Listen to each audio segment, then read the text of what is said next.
MSD 3 प्रश्न 4। वान भट्ट की आत्मकथा में हजारी प्रसाद द्विवेदी जी ने भारतीय जीवन को किस रूप में चित्रित किया है? 100 उदाहरण वर्णन कीजिए। उत्तर।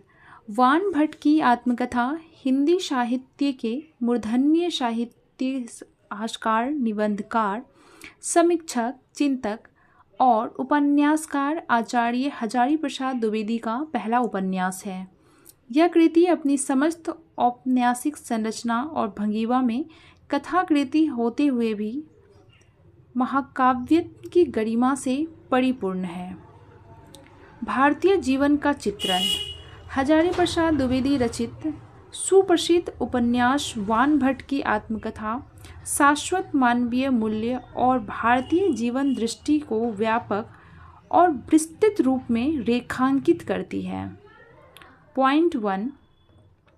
राष्ट्रीय, समाज और स्वयं की मुक्ति। इस उपन्यास के केंद्र में स्वयं वान भट्ट का जीवन है, जो राष्ट्रीय अस्मिता के प्रतीक भट्टिनी की मुक्ति के महान उद्देश्य को लेकर आगे बढ़ता है। लेकिन यहाँ द्विवेदी जी को केवल भट्टिनी की मुक्ति तक सीमित न रहकर पराधीन भारत की मुक्ति व नारी मुक्ति को रेखांकित करते हैं। पॉइंट 2। प्रेम का कल्याणकारी स्वरूप। यहाँ प्रेम वासना जनित न होकर संयत, अनुशासित, गहन, त्याग में अद्वितीय, अदात एवं पवित्र है। द्विवेदी जी प्रेम के उस भारतीय आदर्श के कायल हैं जो मानता है कि तपस्या और लोक मंगल की भावना से संपन्न होने पर ही प्रेम स्थायी व कल्याणकारी होता है। पॉइंट 3। नारी चेतना की अभिव्यक्ति। वान भट्ट की आत्मकथा उपन्यास के माध्यम से नारी के सुप्त सामर्थ्य को जागृत किया। नारी की अधिकार बोध करा के उसे वाणी दी। यहाँ नारी के अधिकार में शील समन्वित सौंदर्य के साथ सरस, सार्थक, सजग चेतना समन्वित है। पॉइंट 4। जनसाधारण की भूमिका और महत्व।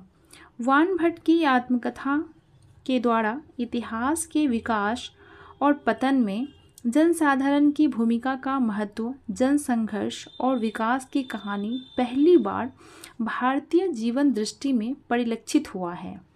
सार तत्व के रूप में यह कह सकते हैं कि हिंदी के श्रेष्ठ रचनाकारों में से एक हजारी प्रसाद द्विवेदी रचित वान भट्ट की आत्मकथा उपन्यास के अधिकांश पात्र अपनी संवेदनशीलता, करुणा, प्रेम, त्याग, बलिदान, कर्मनिष्ठा, कर्तव्यपरायणता प्रदान करते हैं।